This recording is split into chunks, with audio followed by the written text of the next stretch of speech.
Bien, pues muy buenas noches. Como todos los lunes, en nuestro ciclo de videoconferencias en las instalaciones del Colegio Nacional de Cirujanos Dentistas, en la Colonia del Valle, aquí en Pestalozzi 1117. Bueno, pues tenemos un invitado de lujo como todos los lunes, y bueno, pues tenemos el placer de presentar al doctor Eric Israel Hernández Ramos. El doctor es delegado de la Comisión de Conciliación y Arbitraje Médico de la oficina de Texcoco, ¿sí?, del Estado de México. Bien, Eric, bueno, quisiera yo darle la bienvenida a Eric, que bueno, ya que gracias, doctor. Presente y puntual.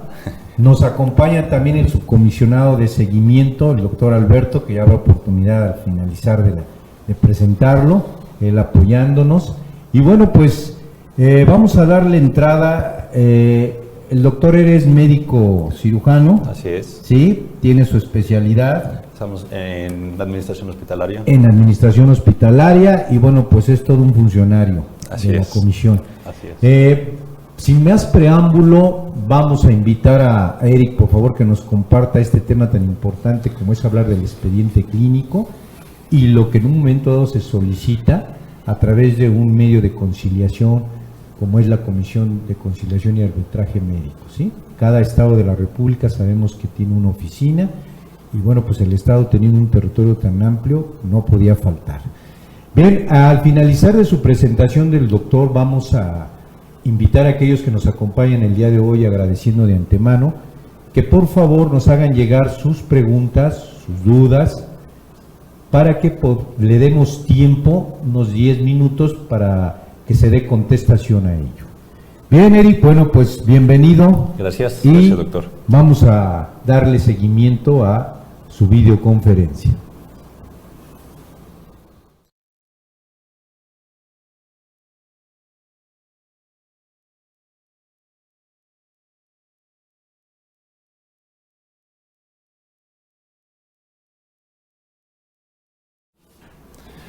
Bueno, gracias, doctor Medrano, por la invitación a este colegio. Es un tema muy importante el expediente clínico, ya que a muchos prestadores de servicio de salud en ocasiones se nos olvida la importancia de este documento, ya que pues, puede ser nuestra defensa ante alguna situación de algún conflicto. Me gustaría, ya que están sintonizándonos, nos están viendo por Facebook, por la página del colegio, saber cuáles creen ustedes, el público, que son las principales irregularidades o quejas por las cuales los usuarios del servicio de salud llegan a la comisión e inician todo el procedimiento de queja. La verdad, sí, nos interesaría mucho leerles para saber qué idea tienen respecto a lo que es la comisión. Y bueno, hablando del expediente clínico, pues nuestra principal bibliografía está en las normas oficiales mexicanas. ¿Cuáles son? La norma 004, la principal, la cual fue expedida en el 2012, el expediente clínico. La norma 024, en la cual encontramos lo que es el sistema electrónico del expediente clínico. Y también encontramos lo que es la norma 013, que son para la prevención y control de enfermedades bucales, que en este caso podemos hacer énfasis en cuestión odontológica. Y bueno, pues como todo, dentro del expediente clínico tenemos varias definiciones.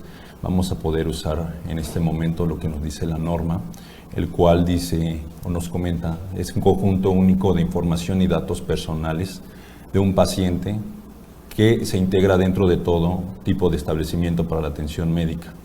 Aquí podemos encontrar ciertas palabras, ya sea público, social o privado. ¿Por qué hago énfasis en esto? Muchas veces dentro de la comisión hemos tenido a usuarios en los que nos comentan, doctor, lo que pasa es que pues yo no estoy laborando en un sector público, yo soy un sector privado y por lo tanto no me corresponde realizar ciertos expedientes clínicos. Pues lamentablemente están en un error porque está dentro de la ley y aplica para todo el prestador de servicios de salud. Y bueno, ¿cuáles son estos principales documentos que integran el expediente clínico? Los podemos ver en esta parte. Pueden ser escritos dentro de lo que es historia clínica, notas de evolución, notas de referencia. También podemos encontrar lo que son gráficos, estudios imagenológicos, que son radiografías, tomografías, etcétera. Electrónicos también llega a pasar, magnéticos y electromagnéticos. Estos son los tipos de documentos que nos pueden elaborar lo que es el expediente clínico. Y bueno, dentro de la misma definición, el expediente clínico, mediante estos documentos, deben ser registros, anotaciones y, en su caso, certificaciones. ¿Ok? ¿Por qué? Porque los está evaluando un especialista de lo que es de la materia, por lo tanto, tiene que ser certificado y, como lo menciona aquí, con apego a las disposiciones jurídicas aplicables en su momento. Es un tema un poquito, en ocasiones, cansado para algunos profesionales de la salud, más sin en cambio es importante. Dentro de los prestadores de servicios de atención médica, quien tiene que llevar todo este carácter de integración deben ser los establecimientos.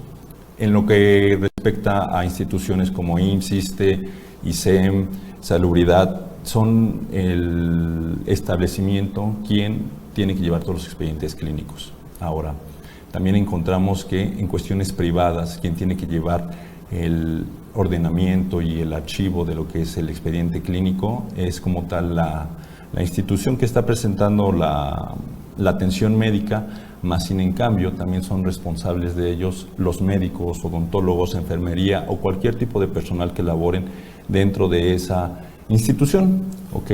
Es importante también esto porque en ocasiones se les solicita ciertos expedientes de un tiempo, 6 meses, 8 meses de antigüedad y ya no cuentan con estos.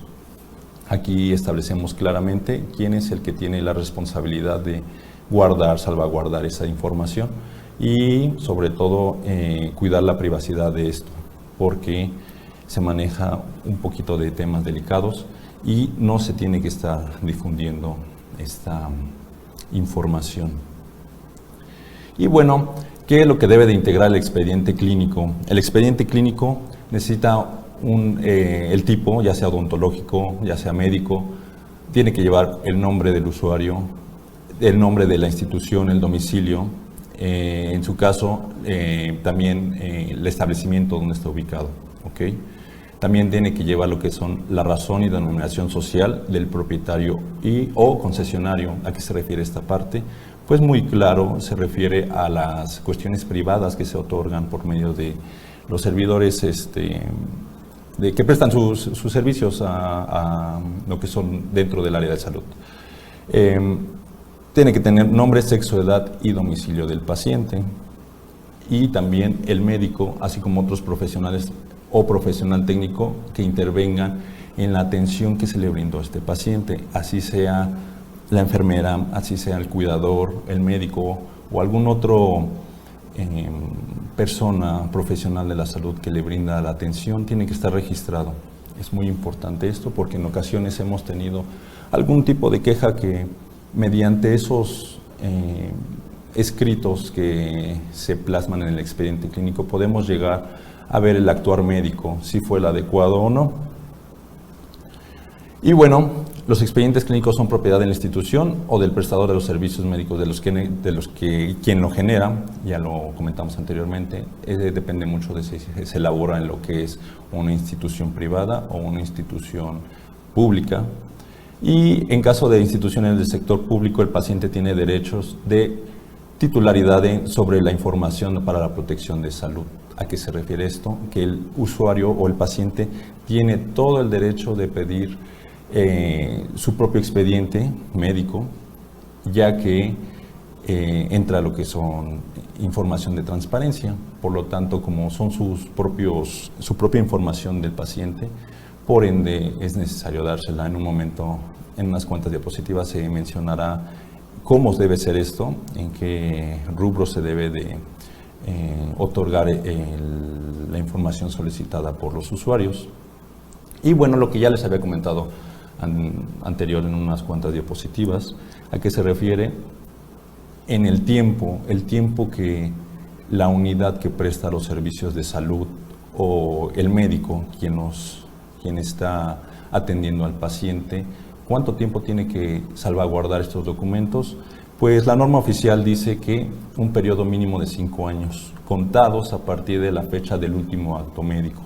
Muchas veces hay expedientes de más de 5 años, pero ya no se registró alguna otra intervención médica, más sin en cambio el paciente cuenta con recetas o con algún otro documento en el cual se llega a encontrar que sí se brindó otra atención posterior.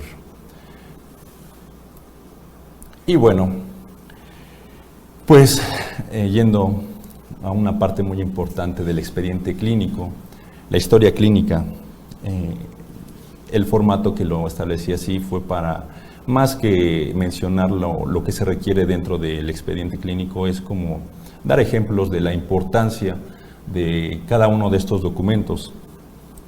Tenemos la historia clínica, que se divide en ficha de identificación, que vamos a encontrar aquí los datos necesarios que podemos conocer del paciente. Y bueno, dice uno, doctor, es que, pues, ¿para qué quiero saber esto, no? ¿Cuántas veces no hemos tenido pacientes con los mismos nombres y que en alguno de ellos a lo mejor es alérgico a algún tipo de medicamentos o algún tipo de... nos realiza algún tipo de acción? Y llegamos a confundirlos por estrés, por la carga de trabajo, llega a pasar en muchas ocasiones, por lo que es importante colocar bien o identificar bien al paciente, ¿ok? Tenemos el nombre, que tiene que ser ya sea un nombre solo o sus dos nombres como el usuario los presente, apellidos, edad en años y meses, cuestiones pediátricas es muy importante, género masculino y femenino, esto por las distintos tipos de enfermedades que se pudiera presentar en cada uno de ellos, lugar y fecha de nacimiento, ocupación, estado civil y la dirección como tal, escolaridad. Tomando el tema de esto de escolaridad, pues quiero hacer énfasis también en esta parte porque podemos usarlo para saber a qué tipo de paciente nos estamos refiriendo, qué tipo de palabras o información le podemos brindar para que nos podamos explicar bien. Y bueno, en esta parte encontramos lo que son los principales esencia del actuar médico, en el cual debe ser identificar bien al paciente, procedimientos quirúrgicos adecuados, puede ser medicamentos adecuados, comunicación continua, que es lo principal que brinda el médico para que el paciente esté conforme y haya entendido bien su padecimiento y el tratamiento que estamos otorgando. Y bueno, siempre debemos poner el nombre del familiar y la fecha de motivo y la última consulta que se otorgó, ¿ok? Importantísimo también la fecha en la que se está brindando la atención médica. Posteriormente pasamos a lo que son antecedentes patológicos hereditarios. Podemos irnos a lo que son enfermedades crónico-degenerativas. ¿A qué nos referimos de esto? Diabetes mellitus e hipertensión arterial. ¿Cuántas veces en cuestiones odontológicas, algunas ocasiones se nos pasa el control metabólico de estos pacientes? Probablemente se realice algún tipo de tratamiento quirúrgico y no nos percatamos de que los niveles de glucosa están elevados, por ejemplo, o un paciente mal controlado en hipertensión arterial, y de ahí se nos puede derivar algún tipo de complicaciones, los cuales se pudieron haber prevenido con un poquito de atención solamente. Y bueno, pues comparte lo que son líneas directas, madre y padre, hermanos, hijos, esposo, tíos y abuelos. Posteriormente encontramos los antecedentes personales no patológicos, hábitos higiénicos, bastante importante en lo que son en el área odontológica, ya que la cavidad oral pues, sabemos que tiene muchos tipos de microbios que pueden ser factibles para cualquier tipo de infección. También podemos identificar el vestuario, con qué frecuencia se lava los dientes, si utiliza higiene bucal, un enjuague bucal, hilo dental. Todo esto nos puede arrojar información veraz, importante para el tratamiento de estos pacientes. El tipo de sangre es muy importante. También aquí podemos mencionar lo que son algún tipo de creencias religiosas, si se puede transfundir, si no se pueden transfundir, si tiene esquema de vacunación completo, También el tabaco y el alcohol, muy importante para el tipo de cicatrización si se realiza algún tipo de procedimiento quirúrgico. También podemos encontrar alergias, lo principal, antibióticos. Los médicos odontólogos usamos muchos antibióticos, sobre todo por las heridas, y en ocasiones resulta que son alérgicos y no se nos ocurre preguntar esta parte importante. Y bueno, ¿ha sido hospitalizado o no? Y el motivo de esa hospitalización. Antecedentes personales patológicos. Enfermedades inflamatorias e infecciosas no transmisibles. Fácilmente podemos encontrar artritis reumatoide, qué tipo de reacción va a ser si presenta alguna complicación en el procedimiento quirúrgico. Podemos encontrar enfermedades de transmisión sexual, hepatitis C, VIH. Son temas bastante importantes, ya que en ocasiones hemos tenido algún tipo de quejas por el maltrato y por negarles la atención a estos pacientes que padecen enfermedades de transmisión sexual, ya sea por miedo o por falta de práctica de algunos profesionales de salud, y pues claro, se les tiene que brindar su tratamiento adecuado. Enfermedades degenerativas, ya lo habíamos comentado anteriormente, lo que son diabetes, hipertensión, dislipidemias, síndrome metabólico, enfermedades neoplásicas, algún tipo de tumoración a nivel mandibular, también enfermedades congénitas. Tenemos que identificar todo esto para pues prevenir algún tipo de conflicto. Luego nos pasamos a interrogatorio por aparatos y sistemas. Todo esto ya lo conocen, solamente hago un hincapié, ya que en ocasiones han llegado algunos usuarios en los que nos dicen: doctor, es que esto solamente los compete a los médicos, yo no tengo por qué hacer esto. Y aunque suene impresionante, si nos lo llegan a decir así, solamente es retomarlo un poquito. Aparato digestivo, aparato respiratorio, si tiene disfagia, náusea, vómito, diarrea, qué tantas complicaciones nos puede presentar si se llega a tener estos padecimientos. En aparato respiratorio, obstrucción nasal, tos, rinorrea, expectoraciones, sobre todo por la comunicación que se tiene también con la cavidad oral, y cardiovascular, que podemos encontrar aquí, pues algún tipo de infarto, angina, o tan solo algún tipo de medicamento que me pudiera alterar las patologías que se llegaran a encontrar. De aquí podemos llegar a lo que es padecimiento actual. ¿Cuál es el motivo de la consulta? ¿Por qué viene a verme? ¿Cuándo inició? Aquí no aparece en esta parte, pero se puede dividir fácilmente en 3 etapas. ¿Cuándo inició? ¿Cómo está actualmente? ¿Y qué le podemos brindar? Evolución en orden cronológico, sintomatologías, factores causantes y, claro, la semiología del dolor, la base de todo para poder llegar a un diagnóstico preciso. Dentro de la exploración física, esto son las principales áreas que están enfocadas esta plática a la región odontológica.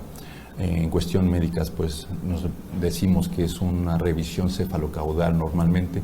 En lo que es área odontológica, podemos analizar que en la norma oficial 004 y también la 003 en su apartado 9 nos refiere que el odontólogo se va en lo que son la cabeza, la cavidad oral, el peso y la talla y el cuello.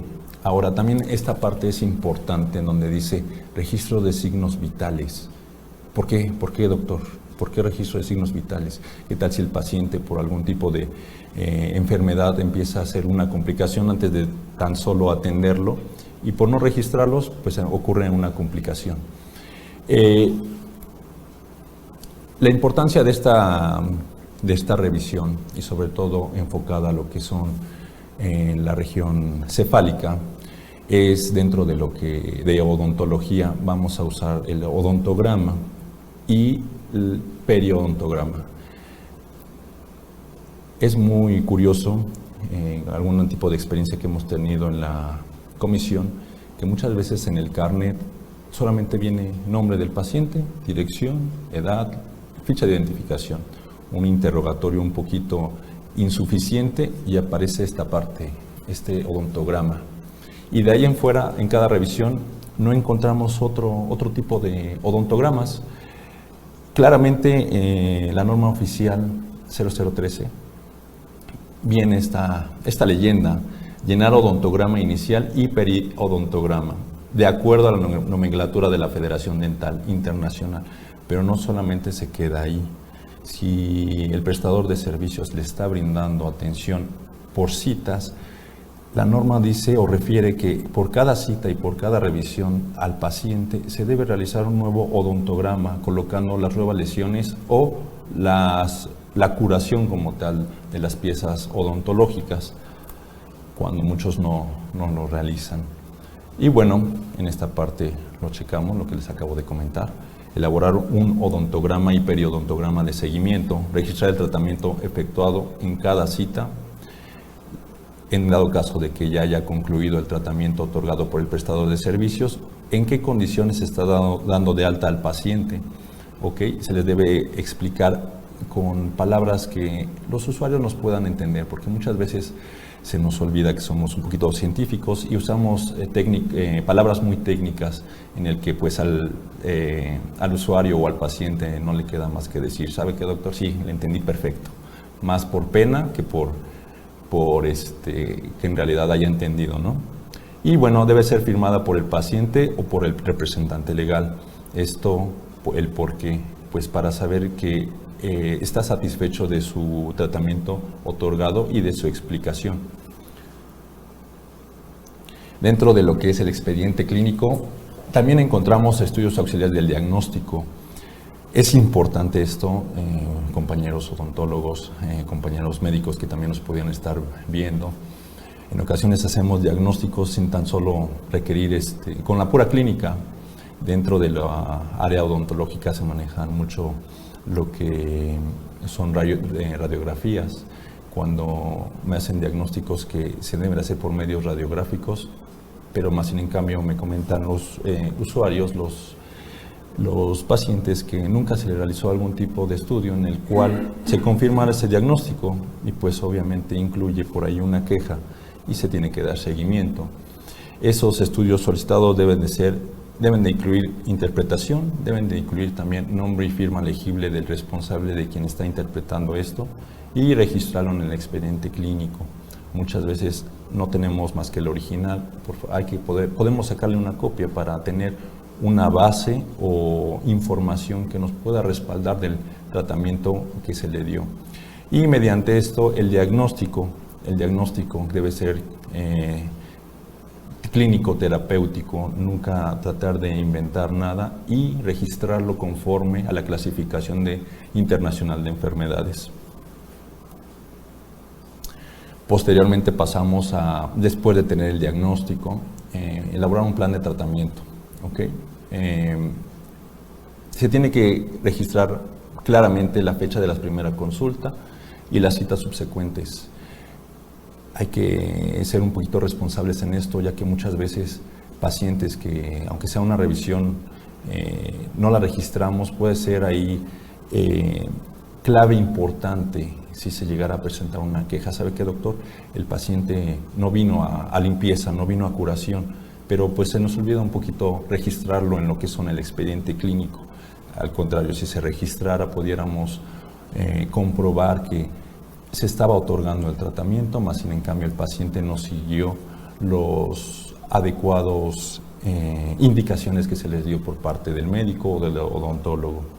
Y al final, nombre y firma del estomatólogo y del paciente o representante legal en caso de pacientes pediátricos. Ok, notas de evolución. Esto lo encontramos normalmente en pacientes que son por citas subsecuentes. ¿Qué importancia tiene y qué es lo que se requiere dentro de las notas de evolución? En primer punto podemos encontrar la fecha y la actividad realizada, fecha y hora sobre todo. Evolución y actualización del cuadro clínico, hay que valorar al paciente, cómo sigue, qué complicación tuvo, alguna autoridad que se haya presentado.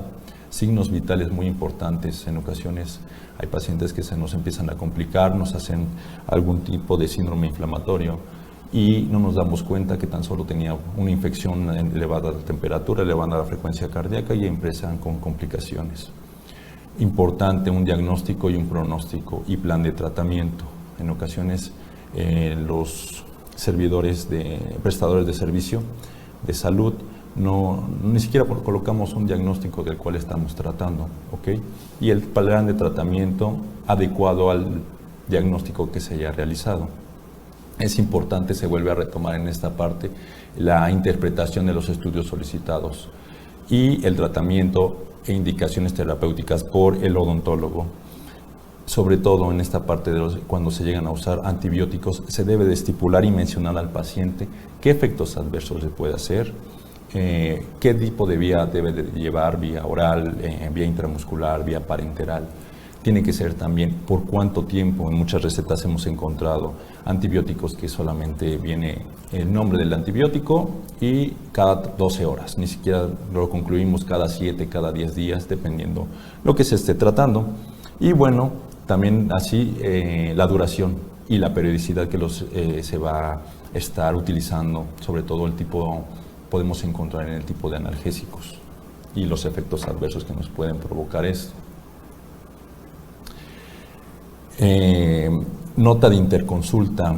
Es raro que algún tipo de, en región, hablando de materia odontológica, no se realice este tipo de nota de interconsulta, más sin en cambio sí se llega a hacer cuando es importante deliberar y hay que aceptar hasta qué tipo de capacitación el profesional de la salud cuenta, por lo que es válido solicitar notas de interconsulta, algún tipo de especialidad, no querer abarcar todo el tratamiento sin tener la práctica ni los conocimientos suficientes.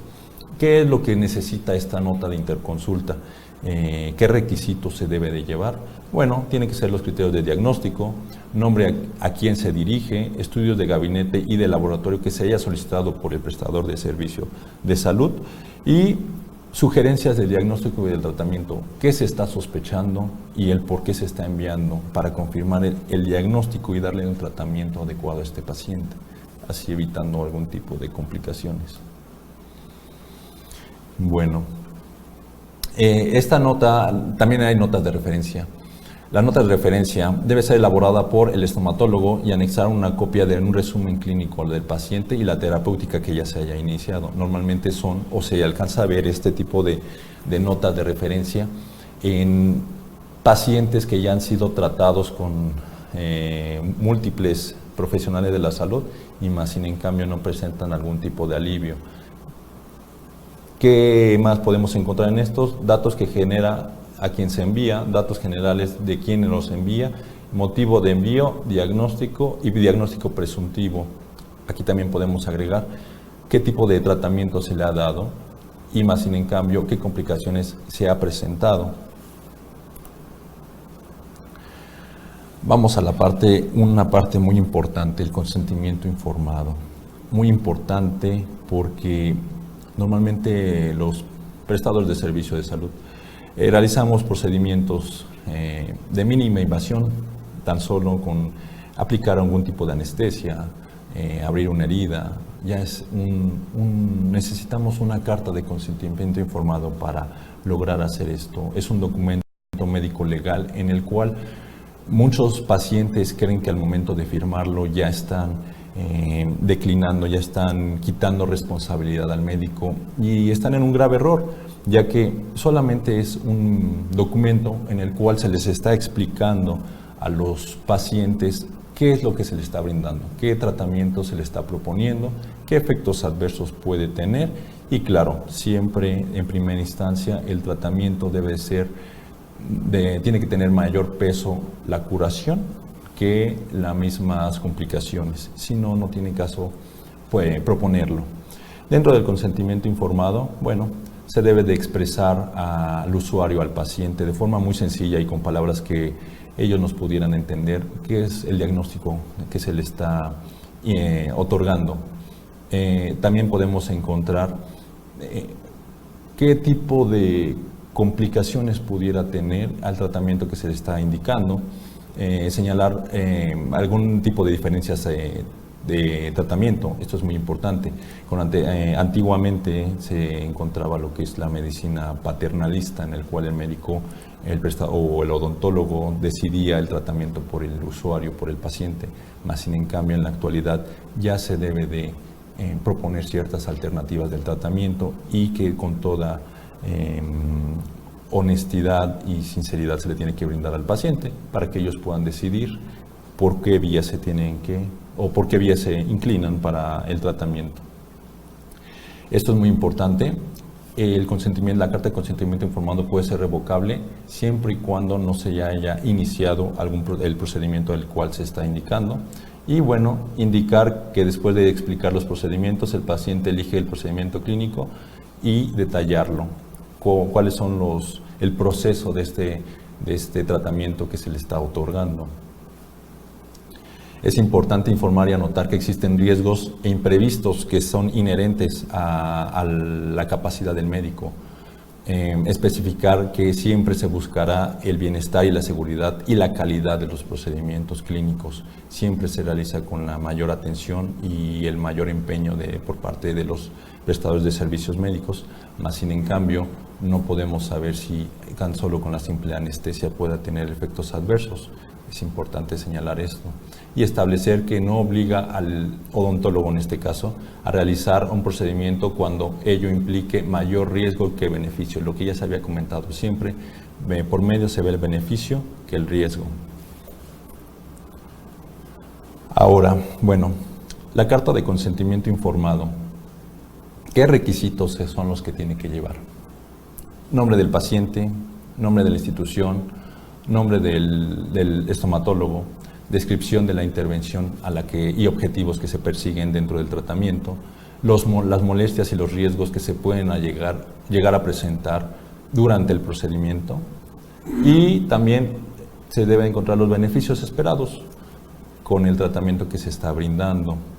Es importante hacer énfasis en esta parte, ya que en algunas experiencias que se ha tenido en la comisión, nos llevan algunos consentimientos informados que no cumplen con esta normatividad, más sin en cambio, para eso son este tipo de pláticas, para saber cuáles son los requisitos mínimos de cada documento para colocarlos dentro del expediente clínico. También dentro de los requisitos se debe de encontrar qué tipo de alternativas hay dentro del tratamiento, el padecimiento, si algún tipo de opinión, en ocasiones también el paciente no sabe si tomarlo o no porque llega a comprometer su vida, más sin en cambio, pues se le explica todo el procedimiento y el beneficio que pudiera llevar con ello. El lugar y la fecha donde se está emitiendo es importante, la autorización del estomatólogo para la atención de contingencias y urgencias derivadas del acto autorizado y la libertad de prescripción. Nombre completo y firma de quien está elaborando este consentimiento informado, de quien va a brindar. Se deben de tener un testigo, en ciertos expedientes y cartas de consentimiento informado se solicitan 2 testigos y también nombre y firma del paciente a quien se le está otorgando el tratamiento. También encontramos lo que es la hoja de egreso voluntario o alta.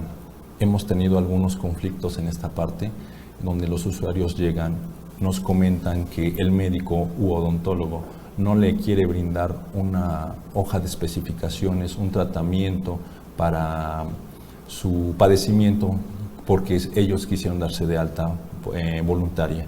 Bueno, estas son las características que debe de tener conforme a normatividad esa hoja de egreso voluntario. Debe realizarse cuando el paciente decide no continuar con la atención del estomatólogo con plena conciencia de las consecuencias de dicho acto pudiera originar. Sabemos que un tratamiento interrumpido puede llegar a algunas complicaciones. Es importante hacérselo notar y tratar de que el paciente pueda identificar si es lo que en verdad quiere o si puede continuar con el tratamiento en donde se le está brindando la atención. Cuando el egreso sea voluntario, aún en contra de las recomendaciones del estomatólogo, se deberá elaborar una hoja conforme a lo dispuesto a las disposiciones jurídicas aplicables y relevará de responsabilidad el establecimiento y el estomatólogo tratante. En esta parte podemos encontrar que, a pesar de que se les brindó la información de las complicaciones que se pudieran presentar por interrupción del tratamiento, a pesar de esto se quieren retirar. Bueno, en esta parte sí se deslinda al profesional de la salud del tratamiento que se le está brindando. Y también cuando el paciente no acude a sus citas en tiempo que el estomatólogo considere que ha puesto en riesgo el del éxito de las intervenciones, debe de elaborar una hoja de egreso donde especifique la fase en que quedó el tratamiento y lo que resta del mismo, incluir fecha, y debe ser firmada por el prestador de servicios de salud. Esta parte es en la que hace un momento se los mencionaba. Hay algunos profesionales de la salud que todavía se tiene esa idea en la que si el paciente solicita una hoja de egreso voluntario o alta, se tiene que ir sin nada, porque el paciente se está, por sus propios medios, se está pidiendo retirarse.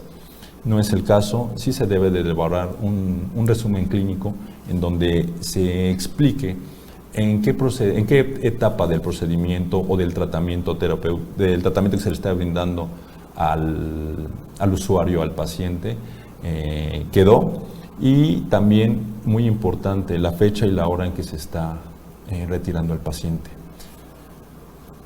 Regresamos al anterior. Debe estar firmada por el profesional de la salud y un testigo, y también debe estar firmada por el usuario y un testigo del usuario. ¿Qué requisitos tiene que tener esta hoja de egreso voluntario o alta? Bueno, debe tener nombre y domicilio del establecimiento donde se está impartiendo la terapéutica.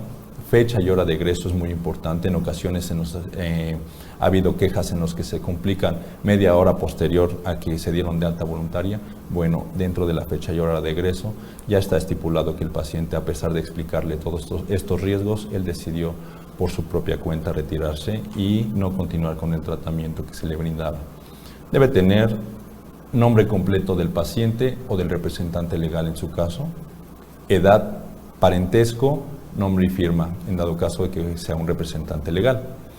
Debe de entregarse un resumen clínico en el cual se estipule el diagnóstico, el tratamiento, en qué etapa quedó el tratamiento y las complicaciones que se pudieran presentar, ya mencionado anteriormente, y medidas recomendadas para la protección de la salud del paciente y para la atención de factores de riesgo. Hay que enfatizar qué factores de riesgo pueden complicar la terapéutica o hasta dónde se quedó el tratamiento que se brindó, y la importancia de que siga el tratamiento, aunque no sea por ese prestador de servicios, acudir a otro. Debe estar firmada por el estomatólogo y 2 testigos. Y bueno, en las diapositivas que siguen, por parte de la comisión, quisimos traer unos ejemplos, quedando salvaguardadas ciertas datos importantes de los pacientes, pero consideramos que la forma de aprendizaje es más viéndolo que leyéndolo, ¿no? En ocasiones, toda esta información la tenemos en las normas oficiales, más en cambio uno siempre cree que nunca nos va a pasar nada, y hasta que nos sucede. En esta imagen podemos encontrar, empezando por el expediente clínico, la falta de oficios, la falta de documentación para integrar un expediente clínico. Este es un paciente que acudía con un odontólogo para hacerse cierto tratamiento médico. Podemos encontrar la falta de historia clínica, podemos encontrar que ahí nada más nos aparece ciertos datos de identificación, un interrogatorio muy deficiente en la parte inferior del odontograma, que creemos que con eso es más que suficiente para poderlos tratar. Claro, si no hay ninguna complicación, pues puede que no haya, si no hay ningún tipo de enfermedad crónico-degenerativa, puede que no haya ninguna complicación, más sin en cambio no estamos apegados a lo que nos dice la ley. Y en la parte superior del odontograma podemos encontrar la exploración física también muy deficiente. Y esta queja pues obviamente procedió tan solo por no haber cumplido con el expediente clínico, a pesar de que el odontólogo cuando se citó a sus garantías de audiencia para podernos explicar el tratamiento de esta usuaria, pues nosotros comentamos que no dudamos de su capacidad terapéutica que le brindó, más sin en cambio lo que no está escrito pues no está hecho a nivel oficial. Aquí podemos encontrar una peor, en la cual solamente se coloca datos de identificación, el costo que se le está solicitando al usuario para su terapéutica, y el odontograma pues literalmente de adorno porque no está nada llenado en esta parte. Son, les comento, una serie de ejemplos para identificar qué estamos haciendo mal en nuestra práctica médica del diario, práctica odontológica en este caso, y pues poder cumplir con la norma para su propia protección y también para pues dar una buena calidad de tratamiento al usuario. En esta otra podemos encontrar paciente subsecuente tratado también con un odontólogo. Se pueden visualizar ciertas notas de evolución, más sin en cambio con lo anterior dicho en las diapositivas ya explicadas, podemos encontrar la deficiencia, ¿no?, de esta atención odontológica que se ha brindado a este paciente. Es importante checar esto porque el tratamiento puede ser el adecuado, puede haber estado realizado o se puede haber concluido adecuadamente, más sin en cambio por algún tipo de molestia o complicación que se pudiera haber presentado de la misma terapéutica, la queja puede ingresar por falta de información sobre el expediente clínico. Ok. También quiero hacer un comentario respecto a la importancia del RCP. En la guía de práctica clínica se menciona que, la guía en las normas se menciona que el odontólogo debe de estar capacitado en RCP, resucitación cardiopulmonar. Debe de tener los conocimientos básicos en cual se les pueda brindar a estos usuarios por cualquier tipo de complicación que se pudiera presentar. Hace un momento, al inicio de esta plática, les hacía una petición de cuál creían que eran las principales irregularidades o quejas que se presentaban por parte de los usuarios. Y bueno, pues aquí los podemos encontrar. Hablando dentro de los expedientes clínicos, lo que podemos identificar, lo principal, siempre, casi siempre, están incompletos. Y así me lo mencionan. ¿Sabe qué, doctor? Lo que pasa es que esto nunca lo vi, nunca lo he hecho, no entiendo por qué está procediendo la queja.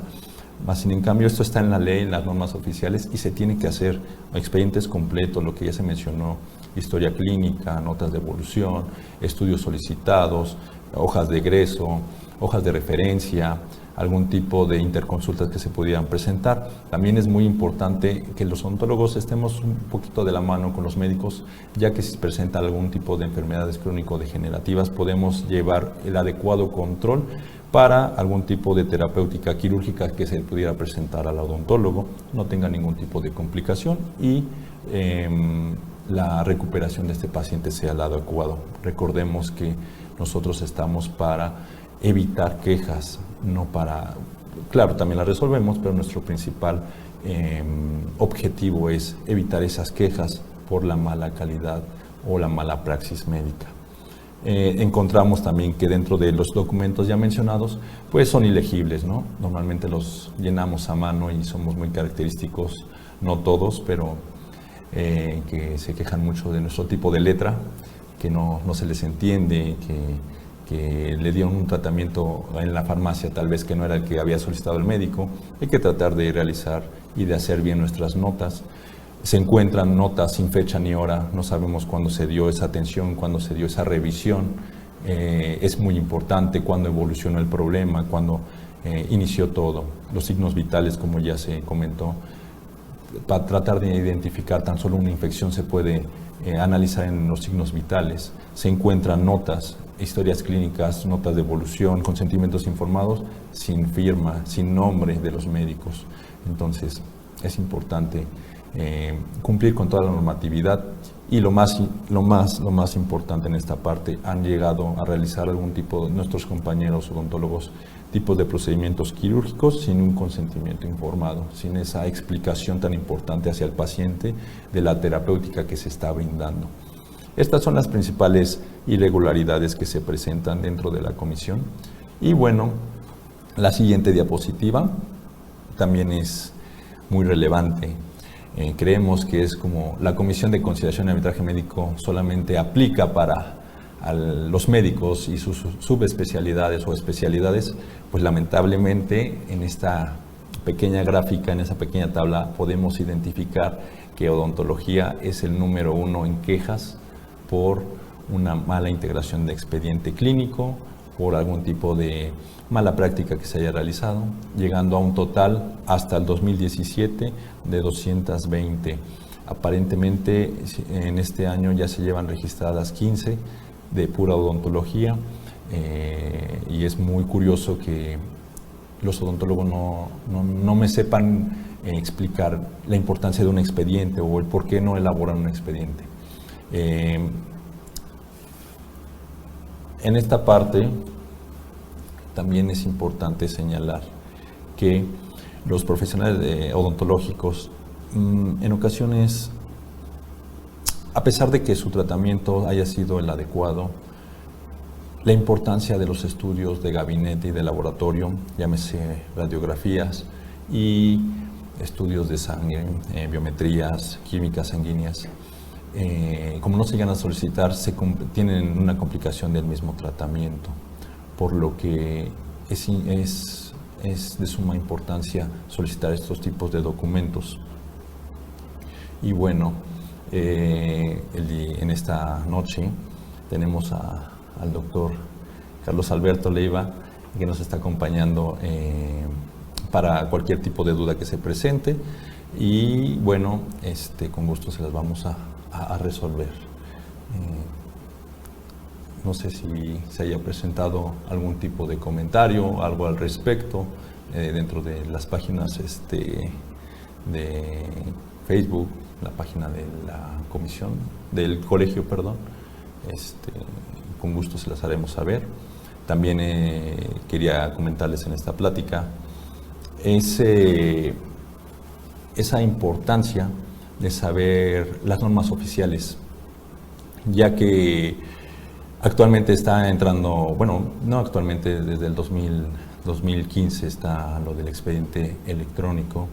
En algunas instituciones que se les brinda atención odontológica mencionan, doctores, que aún está entrando en vigor, está actualizándose, el formato todavía se está diseñando, y más en cambio solicitan que también haga un expediente en físico, si ya se tiene con esta tecnología.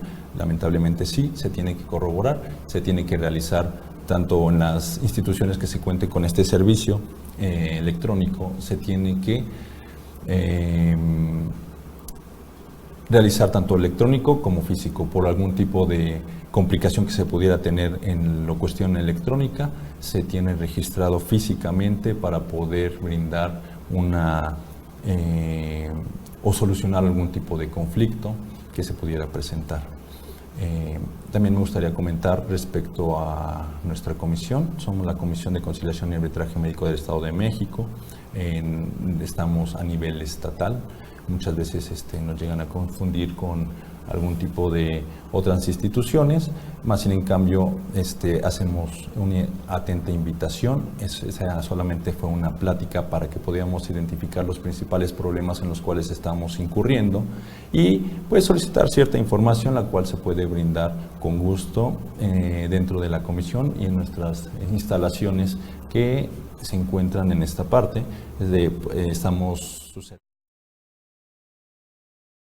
También hay una delegación en la región Naucalpan, nuestras oficinas centrales a nivel de Toluca y delegación de Ixtapan de la Sal. No sé si presenten algún tipo de preguntas, algún tipo de comentarios quisieran comentar. Con gusto las responderemos.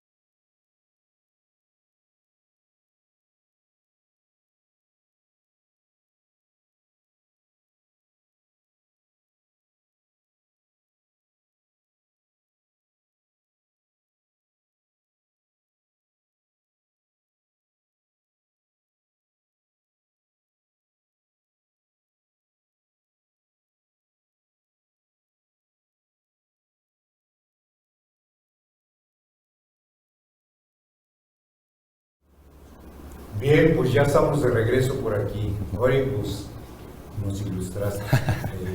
No, y es importante porque ella es médico. Así es. Al final, la comisión atiende cualquier tipo de controversia médica. Exactamente.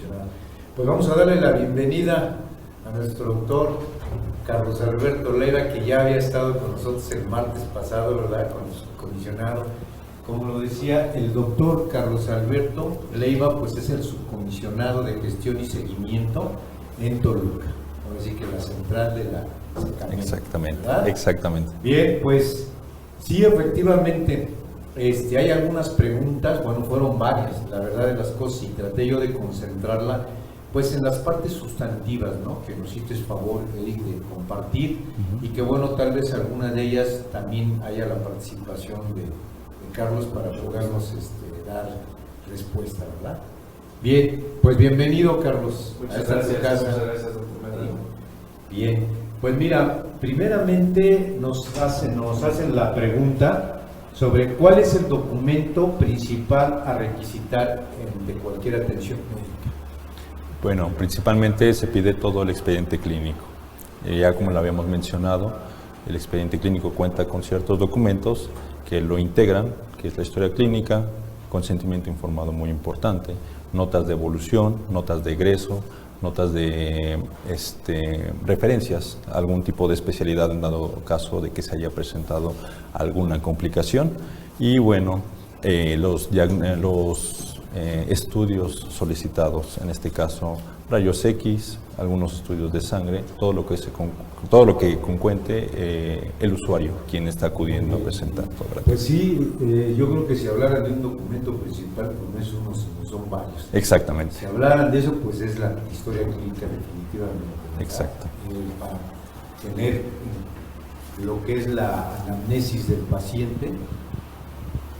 Y bueno, pues de ahí partir, de acuerdo al servicio y como se vaya dando la atención, ir recabando el conjunto de documentos, ¿verdad? Exacto. Que justifique. Por eso es el conjunto de documentos, ¿verdad? Exacto. Que certifican esa atención. Otra de las preguntas nos dicen que cuál es el documento en el cual se establece que al paciente se le dé la información sencilla y clara y suficiente sobre los riesgos y beneficios. Ok. Principalmente ese es el consentimiento informado, cartas de consentimiento informado, como ya he comentado anteriormente, en el cual se estipula el tratamiento que se está sometiendo al paciente, ¿ok? Y en el cual se le explica o debe de explicarse con palabras que entienda el usuario a qué se está sometiendo. Y claro que lo acepte a pesar de que otras alternativas pudieran existir. Y hay que entender, lo dice el documento, ¿no? Consentimiento. Exacto. Se está consintiendo, pero con plena conciencia de una información clara y comprensible. No confundir en ocasiones con la carta de autorización, que Exacto. muchas veces ahí hay una irregularidad en la presentación inclusive de los documentos, donde dice, sí, aquí tengo carta de consentimiento y presentan una de autorización. Y bueno, y la fundamentación jurídica sabemos que es diferente. Bueno, pues hay que estudiar y hay que informarnos perfectamente, ¿verdad? Efectivamente, sobre todo el tema. Bien, una tercera nos dicen que cuáles son las normas oficiales que reglamentan este expediente clínico. Ok, pues la norma oficial 004 es la base de todo. De ahí viene un apartado y también se hace mención de la norma 0013, que es enfermedades bucales principalmente. En el apartado 9 viene el área del expediente clínico odontológico, que es de donde fue la bibliografía de la presentación. Viene específicamente todo lo que se requiere para integrar lo que es el expediente clínico. Y la parte que nos mencionabas asertivamente casi al terminar tu intervención, que es la 024. La del expediente electrónico. Exactamente. Y las dos finalmente debemos de tenerlo, tanto la parte electrónica como la parte física cuando se requiere. Entonces habría que apegarse, lo digo porque hay muchos softwares que en ocasiones les venden a algunas empresas, pero esos softwares yo he notado en mi experiencia como clínica y conocimiento del expediente que no llena el requisitado que tú nos has hecho ver con precisión. Entonces hay que tener mucho cuidado en la compra de esos software que realmente en un momento puedan ser documentos que se apeguen a la normativa y que puedan ser válidos para su presentación, ¿verdad? Aquí hay que atender muy bien. Exacto. Bueno, la cuarta sería que si es importante que se recaben las firmas tanto del facultativo tratante como del paciente. Sí, es muy importante, porque hablando de consentimiento informado, se le está firmando el prestador de servicios de salud, en el cual le está brindando la atención, le está ofreciendo esa terapéutica, y por parte del usuario, del paciente, está aceptando toda la explicación que se tuvo que haber dado de forma de calidad, ¿no? En el cual entiendan lo que le va a hacer y qué posibles complicaciones pudiera haber, a pesar de toda la destreza de quien está otorgando el tratamiento. Yo creo que no se tiene una cultura entre el prestador y el mismo paciente, pero yo creo que tenemos mucha culpa nosotros como profesionales de la salud. Debemos de explicar al paciente, yo creo que es una atención de corresponsabilidad profesional, donde ellos reciben una atención, un expertise, pero también tienen ese conjunto de deberes y obligaciones para llevar a cabo el seguimiento, no la interrupción de tratamientos injustificadamente, porque se da mucho en odontología, ¿no? Ya no estoy inflamado, ya no estoy infectado, y por lo tanto, pues ya no requiero citarles de la atención de este paciente.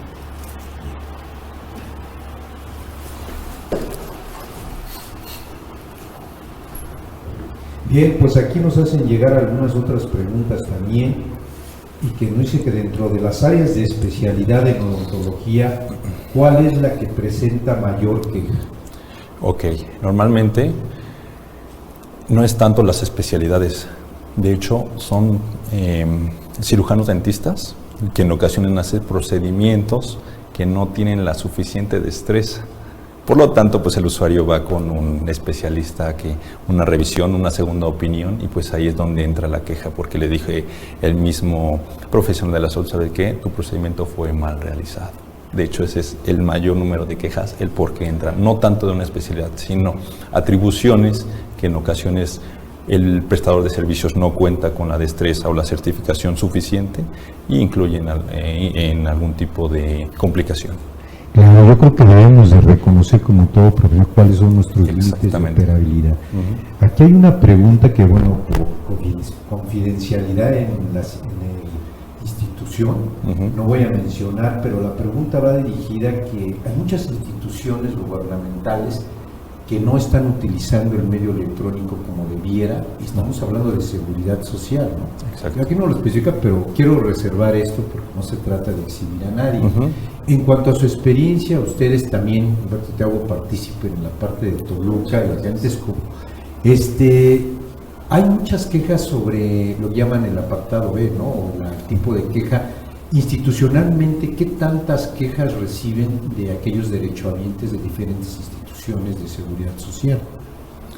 Ok, bueno, doctor. Sí, pues primero agradecerle, doctor, nuevamente aquí la oportunidad de estar con ustedes.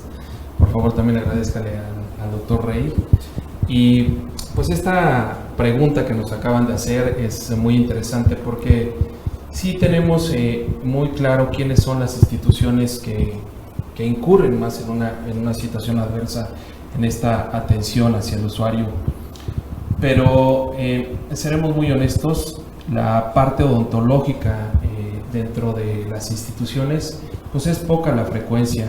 Realmente donde tenemos más afluencia es en la parte privada, y como ya lo tocó nuestro delegado, dentro de las quejas que incurren más es precisamente porque el odontólogo, el cirujano dentista no tiene la capacidad, no tiene el adiestramiento para hacer ciertos procedimientos, y es donde viene la queja, es donde viene la inconformidad. Muchas veces nos manifiestan que fueron engañados, que no sabían si realmente tenía un certificado o un documento en donde lo acredita como ese especialista para hacer este procedimiento, y es precisamente cuando viene esta inconformidad y viene la queja. Quisiera ahondar un poquito también, aprovechando la única manera que tiene el odontólogo de verificar, de saber un cuadro general de esas acciones que tuvo para el paciente, pues es definitivamente el expediente clínico.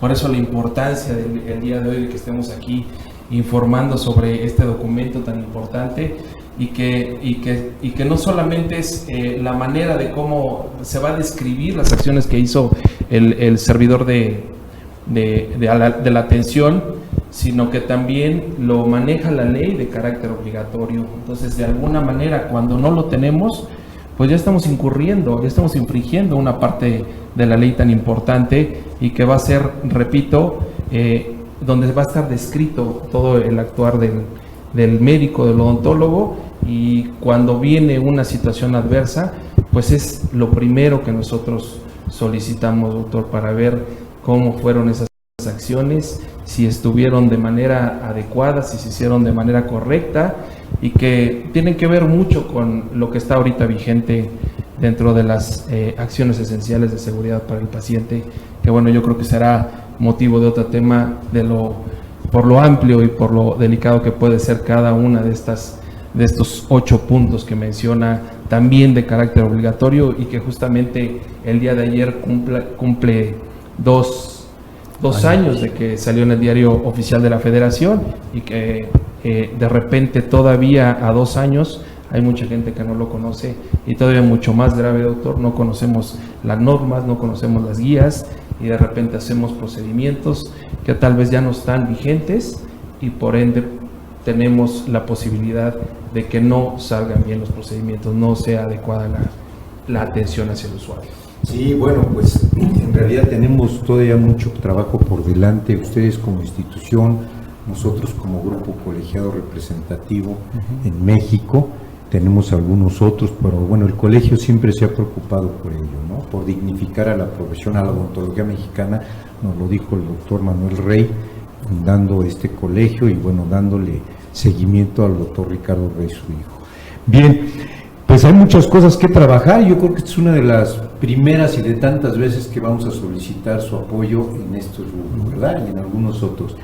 Hay otra pregunta aquí que yo creo que esas me van a permitir que se las conteste porque habla sobre el plano académico. Okay. Y bueno, en esta experiencia que tengo yo como académico de más de 32 años en varias instituciones, nos dicen que si el consentimiento informado en un momento dado a nivel de formación en pregrado, que por quién debe de ser firmado, si por el maestro, el papá, el paciente, sí, o el representante legal.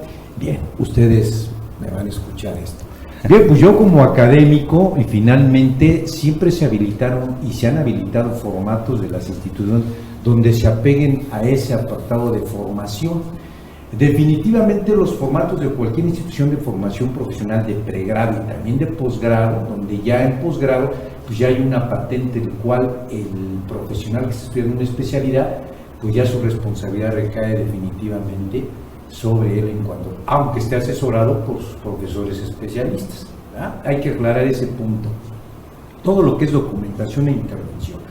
Para el caso de pregrado, pues está la tutela de ese joven que está en formación en cualquiera de sus niveles, y ahí la responsabilidad recae no tanto en la institución, sino de aquellos académicos que lógicamente, bueno, están siendo parte de ello y que sí hay una responsabilidad directa sobre lo que a tratamientos se estén realizando en los diferentes grados. Y lógicamente esa documentación del consentimiento informado, como todos los documentos que integran el expediente clínico, deberán ser firmados por el profesor, por el alumno, por el paciente o por el representante legal, en este caso si fuese. Entonces, pero no debe de eximirse ese documento, debe de estar. Entonces, el conjunto de documentos se deben de adecuar al tipo de institución prestadora de servicio. También hablaríamos de primero, segundo y tercer nivel. Entonces esto, pues todavía nos invita a otro tema en otra ocasión. Y bueno, ya para ir concluyendo, nos hablan que si no se presenta el expediente clínico odontológico, ¿qué tipo de medios está faltando como obligación? No lo tengo y entonces no sé la forma de comprobar mi proceder asertivamente. Y yo sé que aquí se evalúa desde el punto médico legal 3 tipos de obligaciones. ¿Cuál de esas estaría carente en este momento el no presentar un expediente clínico bien integrado? ¿Sí o no? Sí, doctor, muy interesante la pregunta. El artículo 34 de la Ley de Profesiones maneja 3 puntos importantes. Uno, la obligación de medios, en donde tiene que ser todo, nosotros nos tenemos que hacer llegar de todo los medios disponibles, como serían radiografías, laboratorios, la misma relación médico-paciente que vamos a tener en el expediente clínico para conocer qué características tiene nuestro paciente y hasta dónde podemos tener cuidado con el procedimiento que vamos a realizar. Dentro de ello también tenemos los medios de resultados.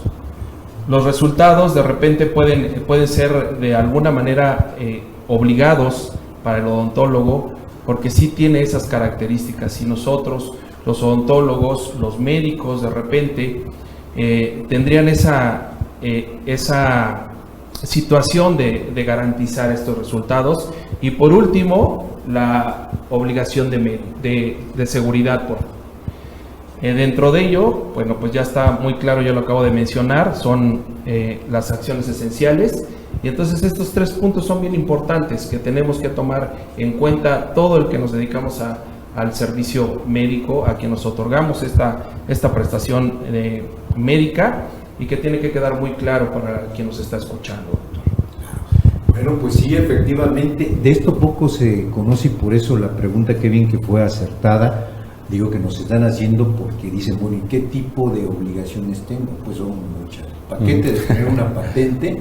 Lo que pasa es que ese es el problema, ¿no? Muchas instituciones de formación profesional no le han dado el debido cuidado a integrar dentro de la currícula de pregrado y posgrado pues una asignatura en la cual nos habla del derecho sanitario y toda esta temática tan amplia que hay, sin olvidarnos del aspecto ético o bioético que va de la mano, pues estamos atendiendo seres humanos y ser más empático. Y bueno, el aspecto administrativo, entonces hay que instrumentar. Yo tuve la oportunidad de estar en 3 instituciones de las cuales de alguna forma no le daban esa importancia, en la cual sí se especificara precisamente asignaturas obligadas o optativas que fueran complemento en la formación. Bien, pues hay mucho que hablar, hay mucho todavía que comentar. El día de hoy, por tiempo, sí, vamos a dar por terminado el día de hoy y hacer invitaciones también que la Comisión de Conciliación y Arbitraje Médico del Estado de México, como todas las otras comisiones en este rubro, tienen un apartado de educación continua, ¿sí? Con una serie de temática, así igual el colegio, y bueno, y de lo que se trata es vincular en toda esta temática. ¿Se requiere capacitación? Pues sí, en estas áreas como se requiere en todo lo que es ciencia y tecnología y áreas biomédicas, ¿verdad?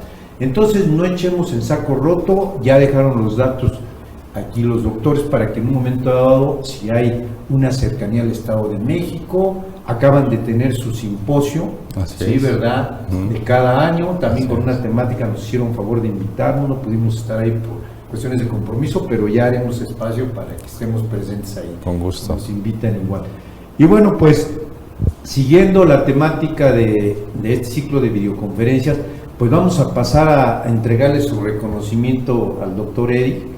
¿Sí? El Colegio Nacional de Cirujanos Dentistas otorga el reconocimiento al doctor Eric Israel Hernández Ramos por su participación en la videoconferencia virtual Expediente Clínico por la odontología mexicana, y nuestro presidente nacional, maestro Carlos Carmona Cetina, bueno, pues le mandan un saludo. Gracias. Y bueno, aquí hacemos la entrega de tu reconocimiento, gracias. Y el agradecimiento. Gracias. Sí, Eric. Gracias. Bueno, pues, ¿algún comentario que quisieran externar? Por favor, Carlos. Pues nuevamente agradecer la oportunidad.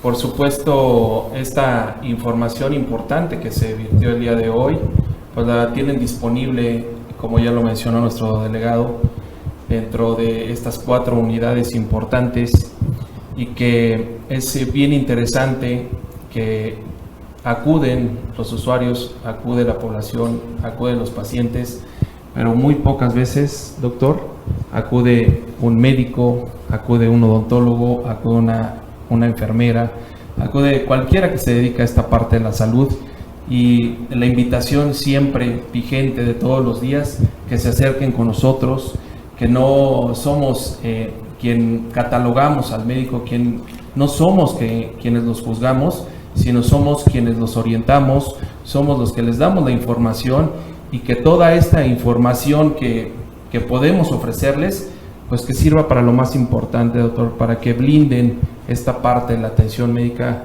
que cada día se hace más compleja, con nuevos medicamentos, con nuevos procedimientos, y que de repente estar vigente, de repente estar a la vanguardia, pues complica mucho esta situación, y nosotros estamos precisamente para que les demos una guía, les demos esa orientación que necesitan para que se protejan, y empezando con una adecuada integración, con un adecuado llenado de todo este expediente clínico, con todos sus formatos, con este consentimiento informado, y sobre todo, pues que todo esto que quede plasmado, pues que quede también muy entendido por parte del usuario, por parte de ese paciente, porque es ahí muchas veces donde se rompe este vínculo, esta comunicación entre el médico y el paciente, y muchas veces es el motivo de la queja, más que la atención, más que el procedimiento, más que la cirugía, es precisamente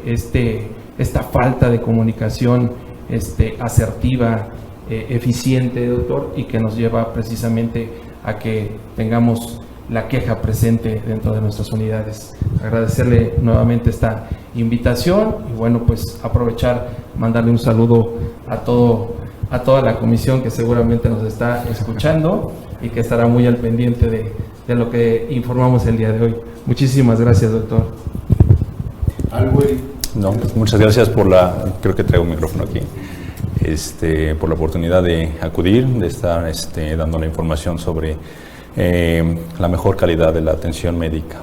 Entonces, en pos de eso, ¿no? La conciencia que el profesional de la salud, pues, estudiamos por vocación, yo creo, llámese psicólogos, médicos, odontólogos, y yo creo que todavía existe ese modelo de atención que dignifica nuestro país. Lo he visto con algunos otros países, donde todavía seguimos esa bondad, esa vocación de servir a las personas a pesar de todas estas. Yo creo que aquí yo hago un llamado de conciencia, como siempre lo he hecho ante estos temas, que por favor no echen el saco roto y que se acerquen a la comisión como al colegio para recibir información y recibir capacitación sobre todos estos temas, porque el interés de nosotros es coadyuvar a la calidad de la atención y al profesionalismo de cada uno de los profesionales de la salud, sea el ámbito, y vayamos todo en bien, del bien más preciado del ser humano, contándonos nosotros y siendo empáticos, que es la salud y la vida del ser humano. Y bueno, nos despedimos el día de hoy, no sin antes invitarlos. Mañana tenemos el martes de café, tenemos unos cursos ahí, próximos. El 19 de septiembre tenemos un desayuno con el experto, con un tema sobre odontopediatría. Hablen ustedes al colegio. Sí, es muy importante ahorita la parte de odontología del bebé, y que podemos prevenir muchas situaciones informando no solo a los profesionales de la salud, inclusive a los especializados en el área, sino a quienes están a su tutela de cuidado de estos pequeños, que es sus padres y su madre, que principalmente es la que nos tiene ahí. Y por ahí tenemos también el curso de soporte básico, ¿sí?, para finales del mes, y RCP, pues con un programa muy completo. Y bueno, pues aquí los esperamos una vez más. Gracias. Y estaremos en contacto y siguiendo colaborando. Y bueno, pues muy buenas noches, gracias por habernos acompañado. Y nos vemos mañana en Martes de Café y el próximo lunes con otra videoconferencia. Gracias.